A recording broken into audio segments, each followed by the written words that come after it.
Netflix coming off a monster year, stocks reaching record highs, original programming such as House of Cards going over huge with viewers. Why change what seems to be working?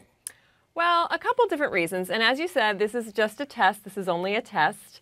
But, for one thing, Netflix is facing higher content costs as it both creates original programming like Orange is the New Black and Lilyhammer and all these wonderful things that people really like. They cost a lot of money to produce.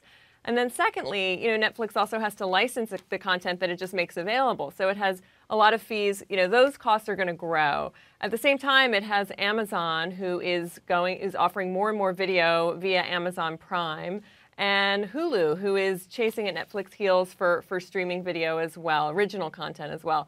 So the competitive landscape is heating up. Netflix obviously has gone great guns. It was the top performing stock in the S&P last year. So, but this is partially to defray costs and also to bring in new customers.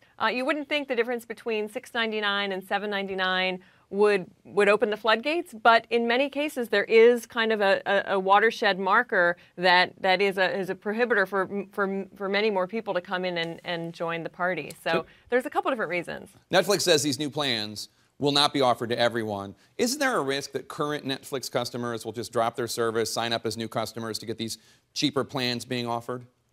That's a risk, but I think Netflix has probably done that math and calculated that the potential upside would compensate for that risk, and that the chance for many more consumers outweighs the chance that people are going to quit and re-sign up for $1 less. So they also really want to do away with the moochers, people that are sharing passwords. And that's already, inhibiting a lot of revenue to some degree too. When you have houses of roommates or large families that are using one password, or just friends who are sharing, that's always been a problem in any kind of business where content is protected by a password. But they're really trying to unlock more revenue by kicking people off of that kind of freeloading plan. Netflix keeps stressing this is just a test, nothing to see here, but I'm a current customer. Should I be worried that my $7.99 plan is going to eventually go away?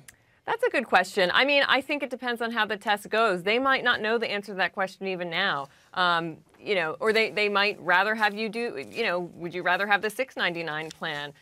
Or they might introduce an interim. I mean, this is all very malleable. A lot will depend on what the response is to this new pricing plan. I think, though, that one thing we've seen over the past couple years is that people are really willing to pay a lot for their content. My cable bill is north of $200 a month now, and I will pay almost anything they tell me. It's like you need access to the content, and the stickier the content becomes, the more likely it is that people will pay more.